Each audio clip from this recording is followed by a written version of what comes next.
प्रणाम मिथिला। अहाँ सबके भोजन भेल कि नहीं? तो भोजन के बेर भ गेल छै। तो एखन हम राजनगर में आयल छी। तो हमरा आबऽ से पहले माँ खाना सब बना कर रखने छलखिन हैं और अहाँ सबके देखबै छी। चलू सीधा जे की सब छै खाना में।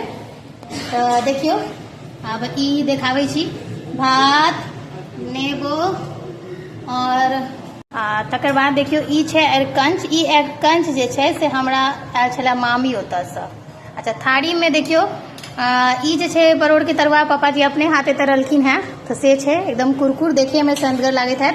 आलू चोखा, साग और भिंडी के तरकारी तो बुझले माँ बना के कहलू हैं रखने छलखिन हैं। तो माँ बनेने छथिन और हैया ई सबक थारी लागल छै।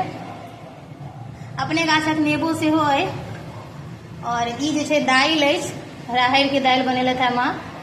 तो हमरा राहरि के दालि ओनाहू बड़ नीक लागैए।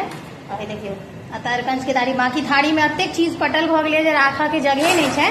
ताहि दुआरे जे छै से एतऽ राखल छै। अब धीरे धीरे जे छै से सबटा खाना अब लगतै। अहाँ सब की खेलहुँ कमेंट कऽ के जरूर कहब। लऽ जायब। तो चलू हम जाइ छी खाना खाय ले, लगाबै छी डाइनिंग टेबल पर खाना। और अहाँ सब की सब खेलहुँ से कमेंट कऽ के जरूर हमरा बतायब। शुभ रात्रि, जय मिथिला।